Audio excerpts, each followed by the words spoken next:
Hello everybody, it's your boy Jmulls of Jmulls Gaming here today on the 5th anniversary of the release of Xenoblade Chronicles 2. And we got a special video today because ordinarily I take an entire video to talk about a specific subject in a video game. Recently it's been a lot about Xenoblade Chronicles, but today I'm gonna need 2 parts. Oh yes, because today we are talking about why Rex is the best Xenoblade Chronicles protagonist. Let's get right on into it. I'm gonna need 2 videos for this, people. 2! Not 1, not 3, but 2. First off, there is no bad Xenoblade protagonist, and a lot of the time I think your favorite protagonist will stem from which game happens to be your favorite. Now, a little while ago I polled this, and Noah came in at first by a sizable margin. And I'm not sure how much of that is recency bias because Xenoblade 3 just came out, or if Noah's character just really resonated with people. More so than Rex or Shulk, or that just more people nowadays have played Xenoblade 3 than the others. But I want to talk about why Rex is my favorite, and for me, it's because he bucks the trend of a lot of typical JRPG protagonists. At first, right, he gives off the vibe of a goody two-shoes idealistic main character that will solve every problem by believing in the power of friendship and just sticking to his ideals. But au contraire, I feel that people have this perception that what I just said applies to Rex, but it couldn't be further from the truth. Rex is obviously an idealist. He wants to get to Elysium because the world of Allrest is dying. That is his driving goal throughout the entire game. His nature is that of an idealistic optimist. He has his moral compass that is pretty much set in stone. He has his beliefs. But the nature of his character development doesn't come from him becoming pessimistic, or that generic type of maturing so many stories try and do where people just become more pragmatic than idealistic with age. Rex's character arc is more nuanced with that, because he remains an idealistic optimist, but he gains perspective as to how the world at large operates and how much opinion and desires can really vary across different people. He takes all that negativity the world spews at him constantly, all the loss and death that he is forced to take head on, and doesn't use it as an excuse to give up. Okay, except for that one time in Tantal that we'll get to later. But he uses it primarily as fuel for his desire to reach Elysium. But the really brilliant part of his story, in my opinion, is that goal to reach Elysium.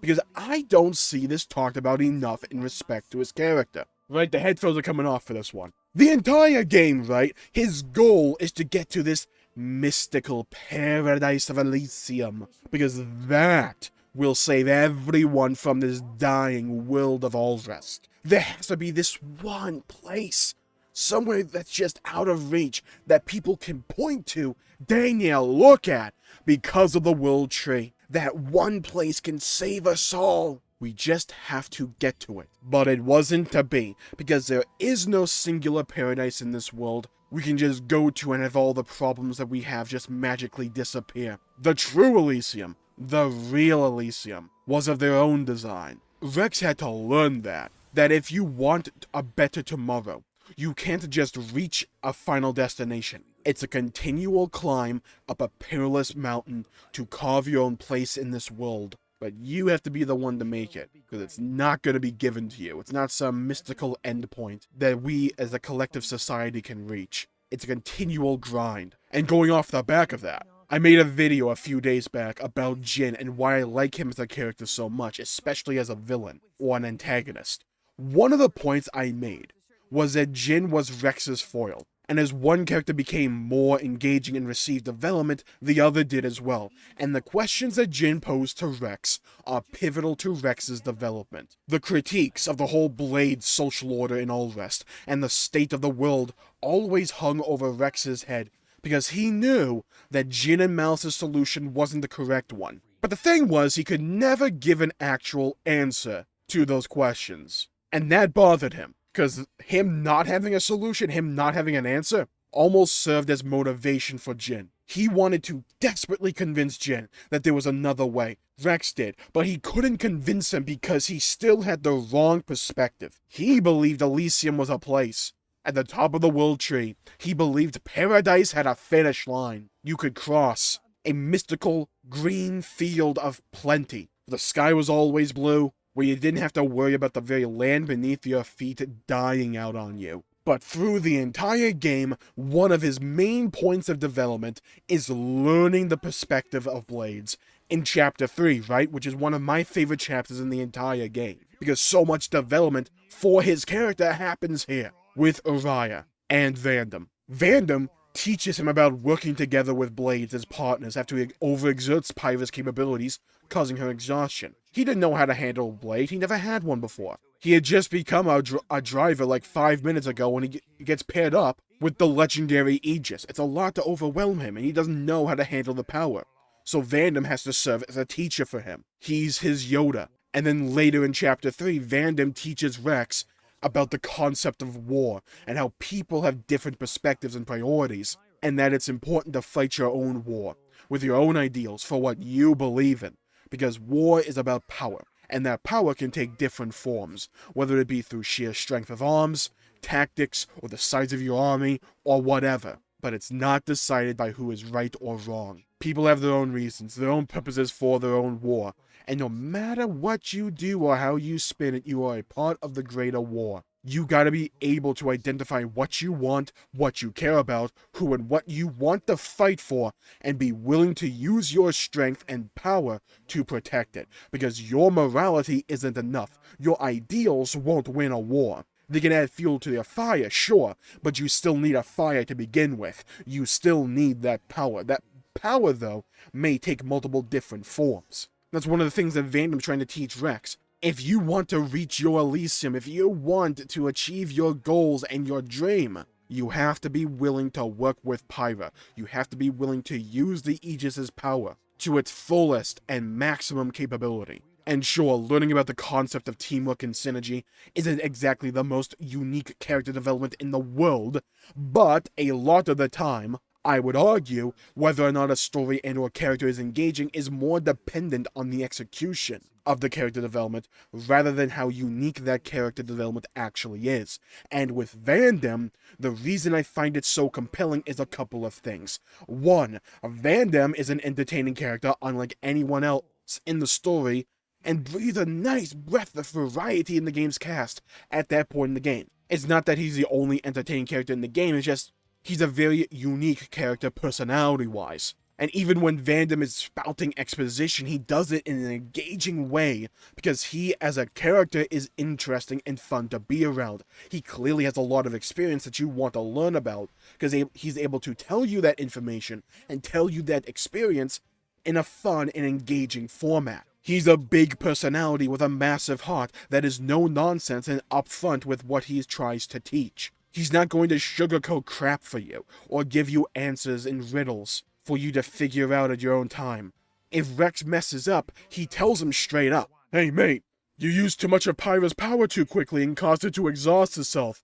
You need to be more mindful of how Pyra feels and both of your strengths and weaknesses." He teaches him about driver combos, gives you access to new mechanics with the driver combo, and when he needs to, he clearly gives his all and shows you some of the potential of a driver who has truly resonated with his blade. He doesn't just tell you about these lessons, he shows you the result of them, and that makes it all the more engaging and stick with you all the more. He's just a cool freaking character, and you feel like you can trust him. But this is a Rex video, so why did I just talk so long about Vandam? Because the reason I find Rex so enjoyable is because he fits the archetype of a character that I fully enjoy. See, in my mind, there are two types of characters. A spotlight character, where the primary purpose of their story is to tell and further their own storyline. And a support character, whose primary purpose is to enhance the stories of others, and make other characters more enjoyable because of the support character's inclusion in the story. And I think Rex is so enjoyable to me because he's a blend of those two types of characters. He makes characters like Vandam and Jin so much better because in Vandam's case, he has the answers to the questions that Rex didn't know he had, while Jin had the questions Rex needed to find answers for throughout the main story. Vandam is the teacher to Rex, while Rex has to be the teacher to Jin. Not to mention his interactions with the other party members makes for great dynamics, because he is willing to banter back and forth with other characters. He's not just a goody two-shoes punching bag, he can give back just as much as he takes. He feels emotion, just not in an exaggerated sense, where it feels like they react extremely to any emotional stimulus. He can react extremely, don't get me wrong, but he can react mildly if the situation calls for it. And the balance they strike here, with his reactions to certain events in the game, makes him all the more endearing. Rex also doesn't overdo a lot of the crap a lot of other MCs fall prey to, where they may be too stubborn. Personally, I get it. Some characters and their stories call for stubbornness, but honestly, I just find it more annoying than engaging most of the time, and it puts me off of characters. But with Rex, he is willing to learn. He has a great judge of character and is willing to trust Vandam rather quickly, all things considered, and we get a really solid teacher-student plot in Chapter 3 as Vandam teaches not only Rex, but the player about the dynamics of the world of Allrest, and the various social hierarchies, while teaching Rex, and again the player, how to maximize themselves in combat and form symbiotic relationships with their blades in combat. And because Vandam is an enjoyable support-based character, he makes Rex a better character by his inclusion. And when Vandam dies, he does so in a completely badass way.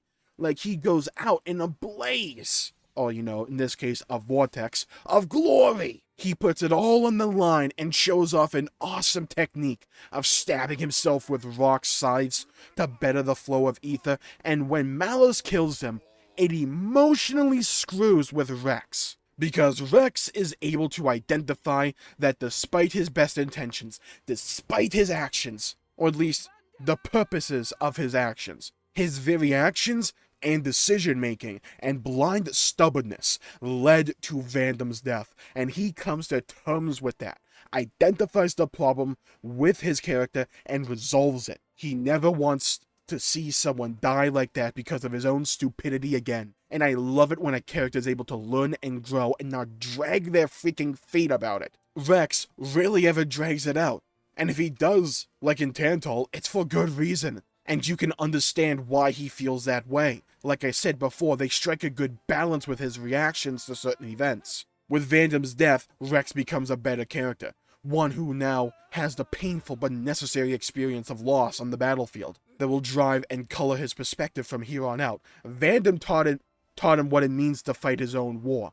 Then Hayes dies a few chapters later, and while this one wasn't on him, I'd argue, it was still someone that Rex didn't want to lose. But with Hayes' death comes the questions that Jin poses to Rex, that he must find the answers to for the rest of the game. Why does Indol control all the core crystals? Why do blades exist in this perpetual cycle? What is with the overall structure of this world? Does it deserve to live because of how it treats blades? Because of how it treats everyone? Because that is the beautiful thing about Xenoblade 2's story. It doesn't use character death as a cheap excuse to get an emotional reaction from the player. It uses it sparingly enough, but equally effectively enough, to further the story and development of characters like Rex. Every time someone close to him dies, he becomes a better character, because the way they do the development for Rex after each death is done so in an engaging manner that feels real for the type of character he is. He takes everything to heart and sincerely tries to identify the problem that led to it and fix it so it doesn't happen again. But the deaths still clearly weigh Rex down after a bit, obviously. He may stare out at the casket of Fan Lenorn in silent contemplation, or burst into tears like with Vandam, but his reactions feel real and understandable because they don't feel cheesy or phoned in, at least to me.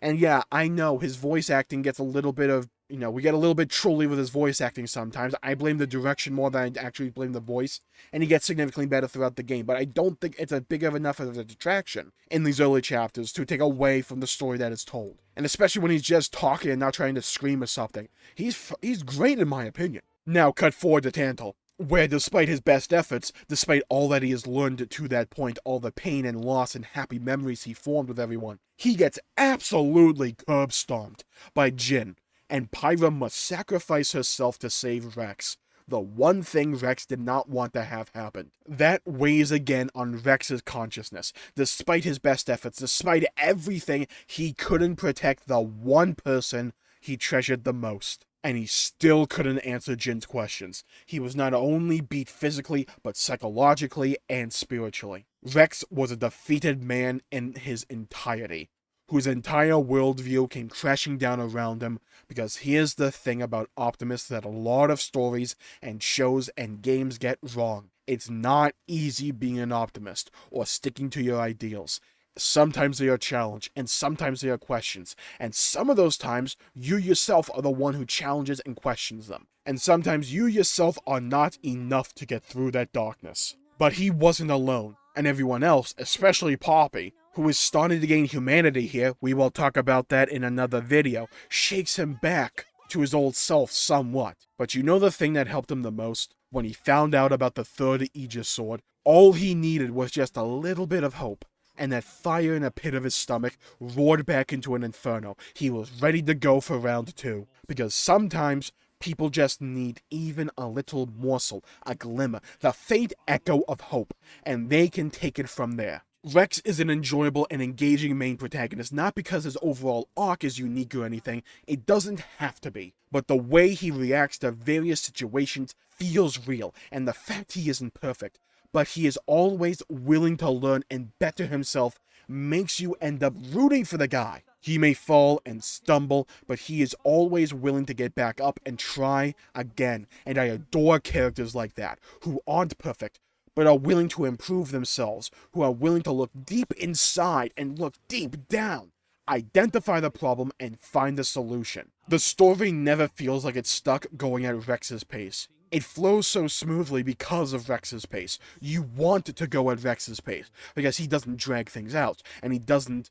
speed through things too fast. His development's pacing is perfectly handled, and expertly so in my opinion. And he's also an enjoyable character to be around. He's not a stick in the mud. He's funny and witty. He can be serious, badass, and emotional when he needs to. And it feels authentic. Making a good character is never about any one thing. It's a blend of a bunch of different characteristics, all into one, in perfect harmony. And Rex's development is that incarnate. But this video is going on for quite a long time. I think I'm going to call the video there for the day. This is going to be the end of part 1. Part 2, we cover the story from him going to get the third Aegis sword to possibly the very end of the game, and why the execution of all this development that we've been having with Rex pays off in such a wonderful way, and how it all comes to fruition, how it all takes shape, and how the finale perfectly caps off Rex as a character, and why he is elevated to one of my favorite gaming protagonists ever, because the journey to that level is on